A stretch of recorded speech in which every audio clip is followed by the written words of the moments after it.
Hey guys, welcome back. So this is an Agrifab spike aerator, seeder, fertilizer, drop spreader, whatever you want to call it. That was given to me, and I started looking at it, and it looks like it really only needed a chain that goes from here to here between these two sprockets. The chain was rusted and solid, so I figured that was this fix and that was it, but it seems like there's a little bit more wrong with it, and I figured I might as well make a video on it. So I had taken the chain off previously. There was a cover. This cover got pulled off there, and I was soaking the chain in PB Blaster overnight, and some of it did loosen up, but the other side is just solid. And there's breaks in the links as well. It's hard to see. Here. So we're gonna need a new chain. And unfortunately the ID tag for this thing rubbed off, so I'm gonna have to do some research after the fact. But I noticed that the auger is completely seized here. So we'll have to go through that, as well as replace the chain and look at any other things that might be wrong with it. So I'll get you set up, and we'll start going through the auger itself. Okay, so I'm going to show you how it's set up here. It looks like just bushings and no bearings, so it's likely just rusted solid from all the use of fertilizer over the years and just being left sit. So you have your sprocket here, and it looks like a bushing housing with the auger shaft, and then another bushing with a push retainer on the other side. So I'm gonna spray it down with some WD-40, let it sit for a little bit, and see if we can't move this by hand.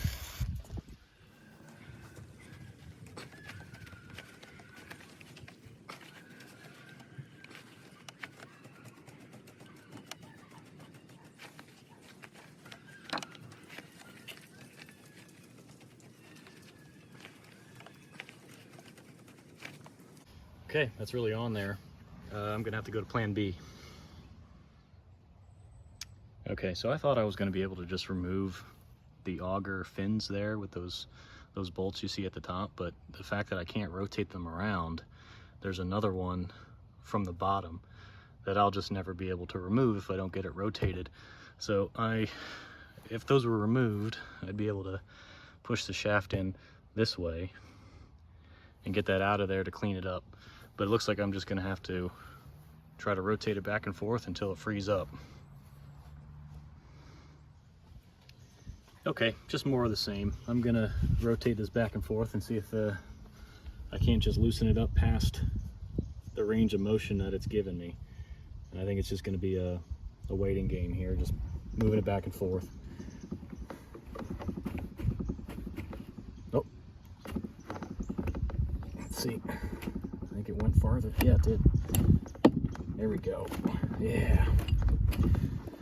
All right. So we're moving. Not easy, but we are moving.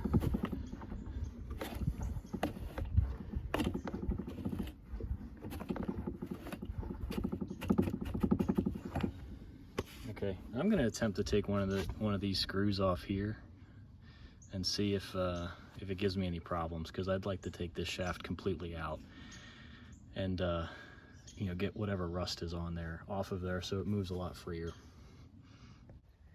All right, so I'm going to try the worst one, which is this one. That's the most rusted, and if this one doesn't come out, I'm not going to try any of the other ones, and I'm just going to try to lubricate it while it's in here.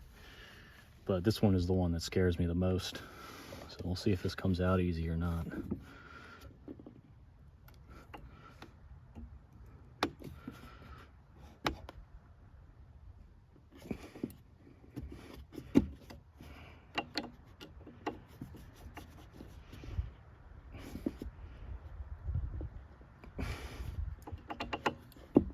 It's turning, it's just slow go.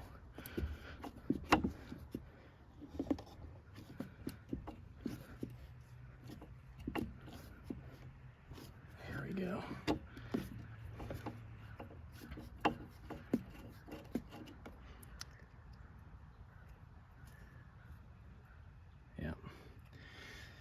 All right, well, let me get the rest of these out and I'll bring you back when I go to pull the shaft out. Okay, so I've got all the screws out with the exception of there's two underneath here, and they conveniently put this strap here that you can't get it out. So you're gonna have to take these screws off, flip this out of the way so you can get to that last screw.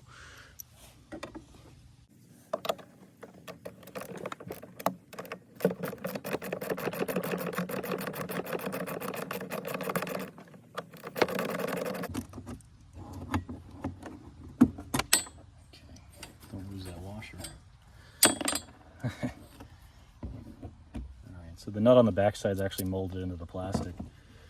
So we should be able to move this just to the side.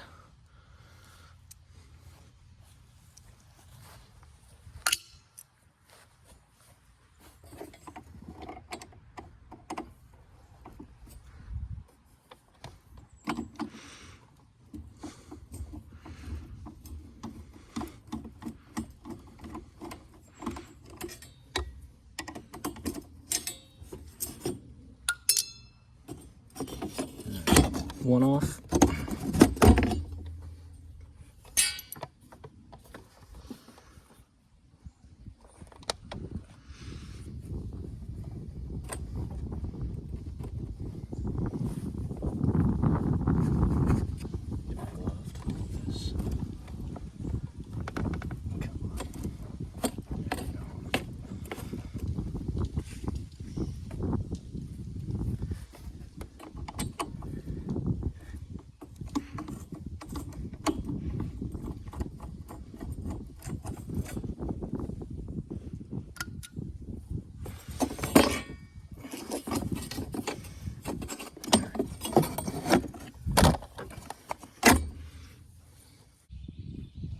All right, I got both sides off. You kind of see how this is constructed and how rusted that is in there.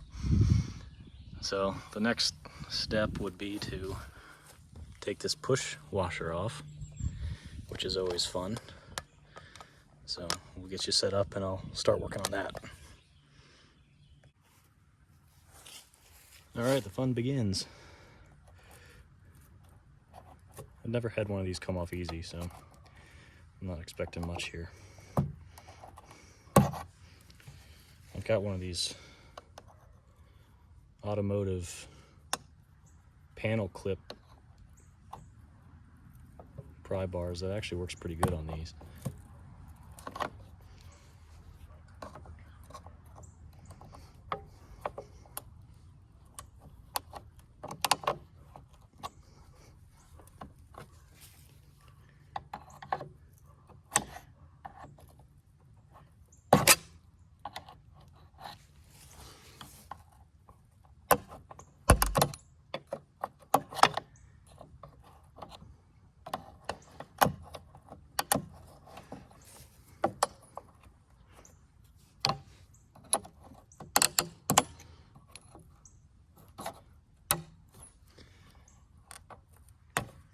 Okay.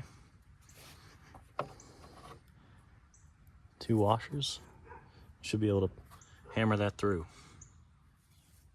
Okay, here we go.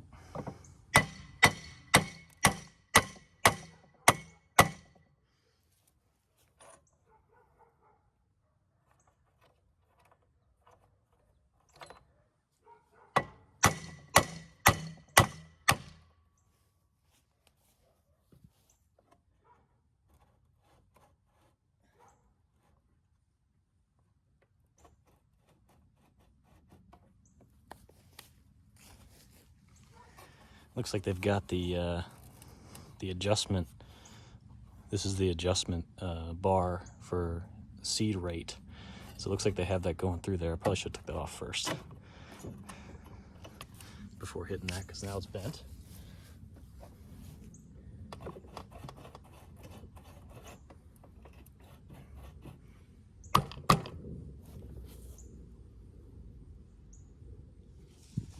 Okay, I got this pulled out enough that the other side is free on the other end. And I think the problem is this plastic bushing is stuck on the metal shaft, so it's going to be a little bit difficult. I got to get that free so that the shaft can slide the complete way out. So I'm going to try to get that free here, which I don't know if it's going to happen or not.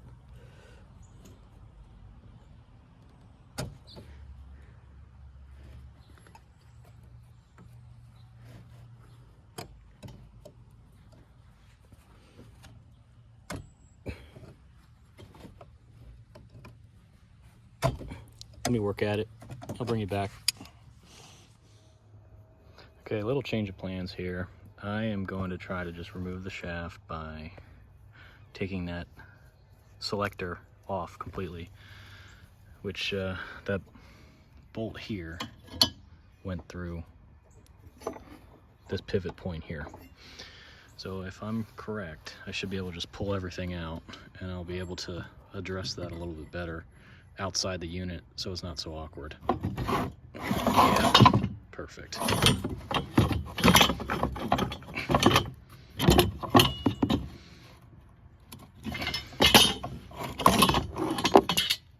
Perfect.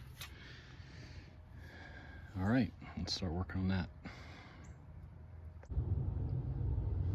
Okay, so this is the game plan. I got the bushing clamped in the vise, and I'm gonna hammer on the shaft to move it that way, and hopefully the bushing comes off. I think it's going to be ruined anyway. I don't think that's a very expensive part, but it still needs to come off. I could cut it off, but I want to see if I can't get it off without ruining it. So I'll bring you back once I get it off of there. Okay, that did not work. So I'm just going to take a chisel. I mean, this is a really bad wood chisel, but it'll work regardless. I'm just going to break it off, and we can start fresh here. And that's still available. I did look it up. It's like a $7 bushing, and messing with this for an hour trying to get it off really is not worth it. So I'm just going to break it off.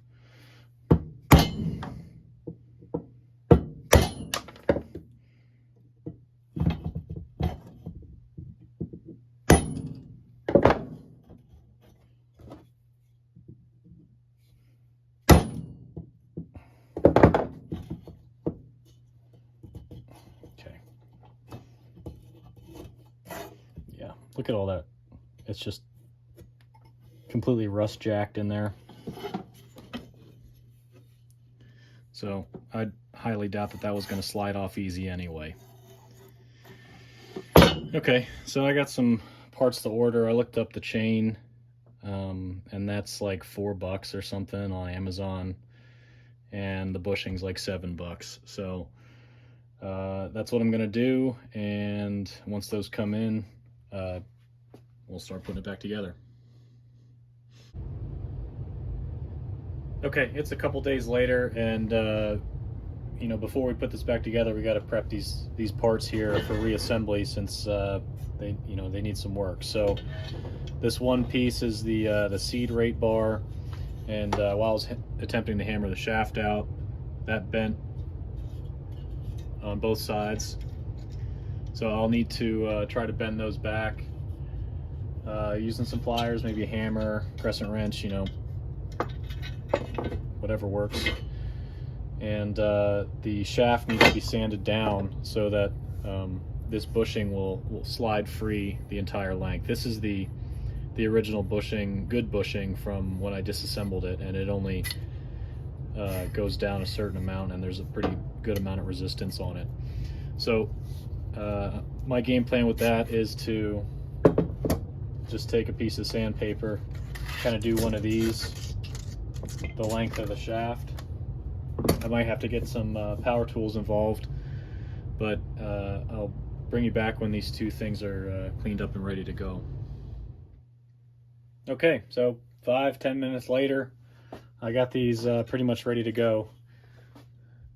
That's the best I could get them for the seed rate bar. And then this came out pretty good. Here's the bushing. and that thing slides pretty good the whole way down. You can really see how bad this one side was rusted. How it's pitted right around where the bushing was. So these are pretty much ready to go. And while I was working on this, I got my parts delivered. So this is the chain, the new chain. It's Agrifab part 47960. The new bushing was 47963. And I never had a pin for this to actually pull it around. This is the part number for that. That was actually 75 cents on Amazon. The bushing was $7, and the new chain was $4. So it took me a little bit to find the actual model number for this drop spreader. What I found was this one is most likely 450309, and the way I did that is I just started poking around online and went to the Agrifab website, looked at all the spiker drop spreaders that they had, and just started comparing what I had versus the parts diagram that was on there, and that's how I found these parts. So let's take a look and see if the chain is the same. I'm fairly confident it is. The same chain was used in a bunch of different spreaders.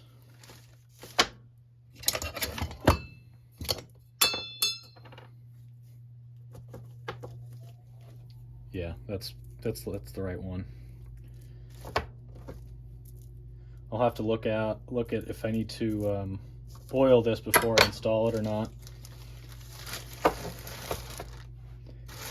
And then the bushing.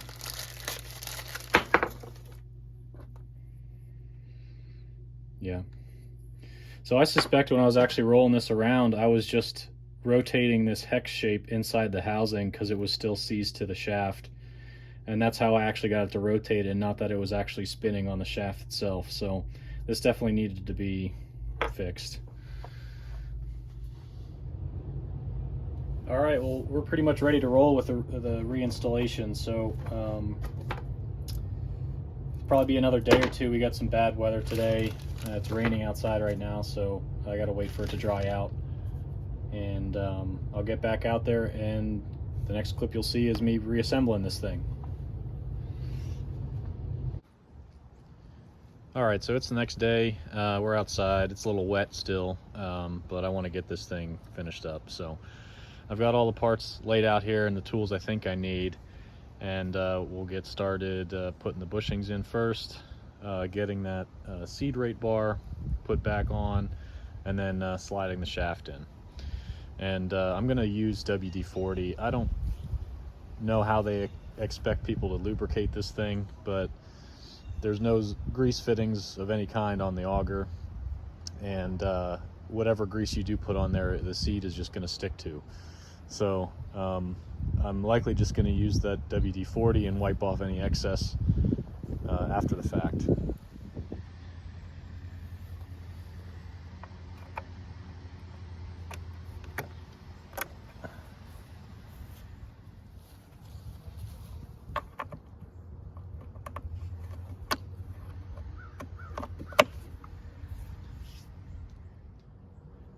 Okay, I got this flipped upside down so I can get this seed rate bar, and you can see how this goes on. There's kind of a boss on these bushings here that bar goes around.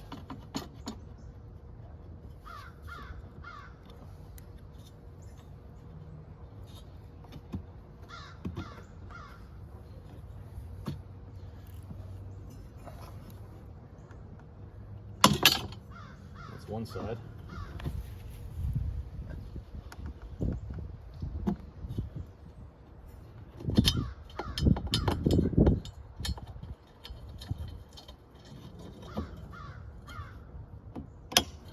The other. We'll get this connected.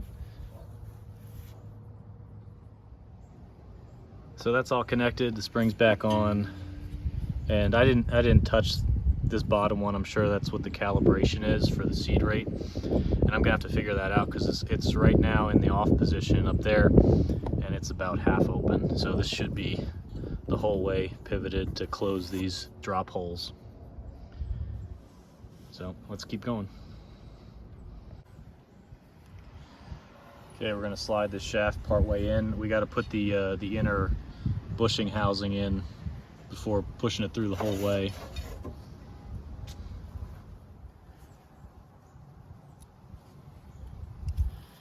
So it's big washer,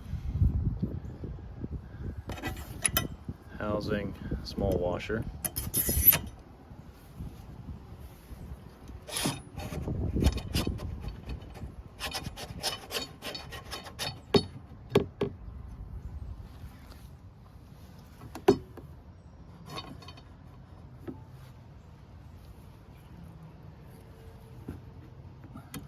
Small washer.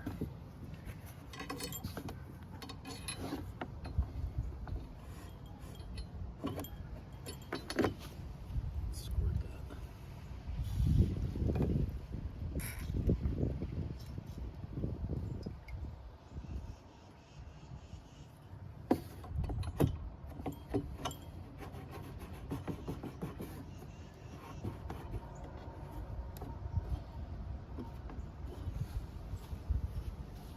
Okay. Okay, and this side was just the washer and that retaining clip. So I'm gonna have to get a socket and push that on.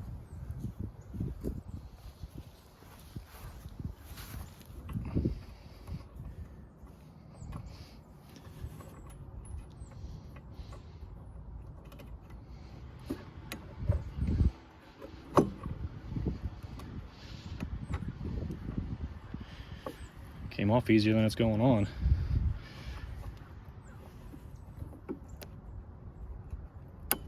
There we go.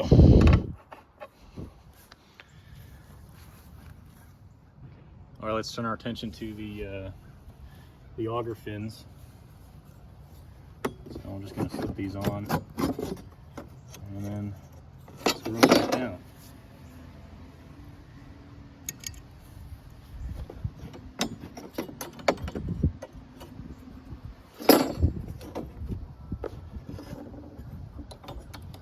The fins kind of hold these washers in place.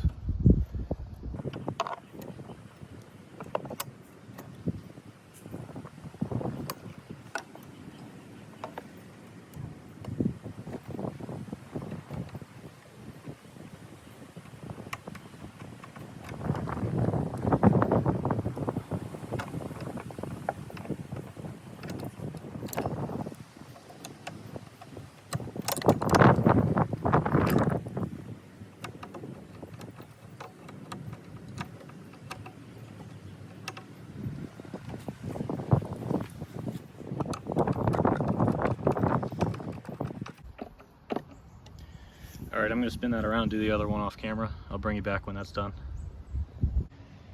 All right, I got both of those fins put back in. Do a test rotate. Spins pretty good.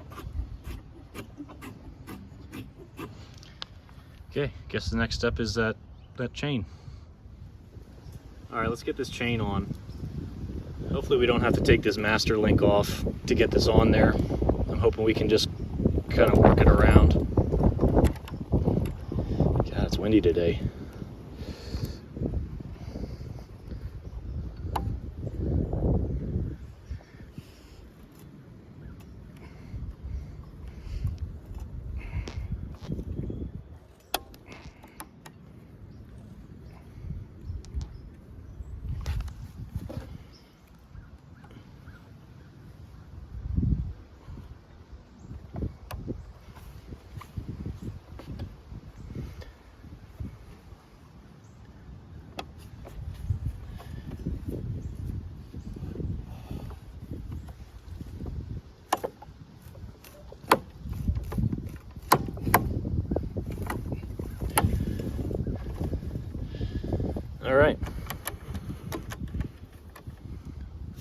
back in business. All right, I want to test this thing before throwing the cover back on and buttoning it up, so it might be a little hard to see, but I'm going to move this back and forth, make sure nothing's binding up with the chain and that the auger is moving. Yep. All right. And then the last thing to put back on here is this chain cover.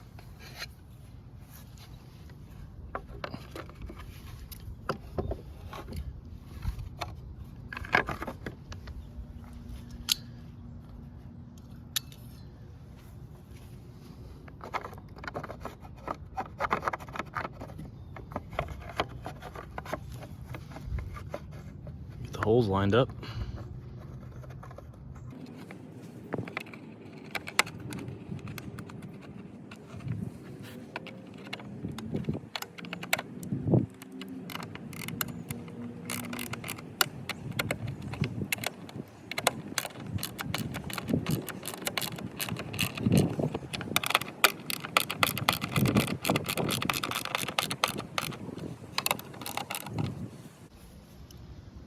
Okay, let's make sure it still works. Oh, engage it first. Yep. All right. All right, how many of you saw this before I did? This bracket's supposed to be 90 degrees. So somewhere along the way, I bent this over. So let's bend it back.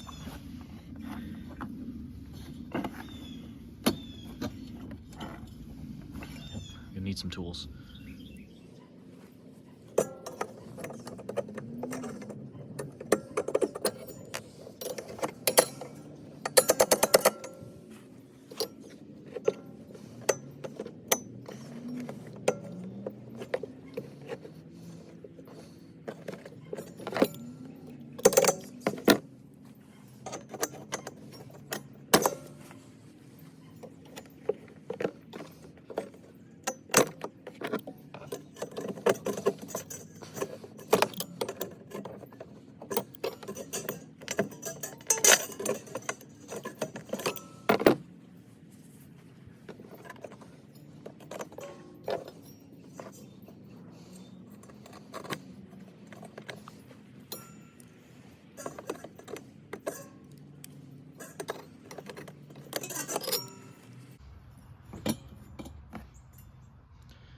Okay, let's see where we're at if we get a fully closed.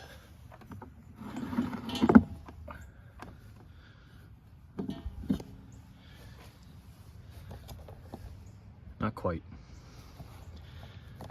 So I'll need to adjust that still. This has got to move likely that way.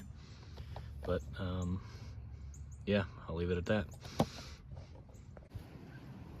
Okay, that'll about do it for this one. Like I said, I need to go through the recalibration process for that seed rate bar. I'm sure something got jogged loose during disassembly, but for about 10-15 bucks, I brought this back. You know, this was likely a $250 piece of equipment back when it was purchased, and the newest one's about $350. So with that bearing design, you know, that's just terrible. I mean, I don't know how they expect these things not to seize up over time. You know, with how much these cost, you'd think they'd just put a Zerk fitting on all these moving shaft components, so that would prevent that. And I'm sure people leave these outside anyway, and with the use of fertilizer, that just compounds the issue because it'll start corroding everything. But yeah, that'll do it. Thanks for watching.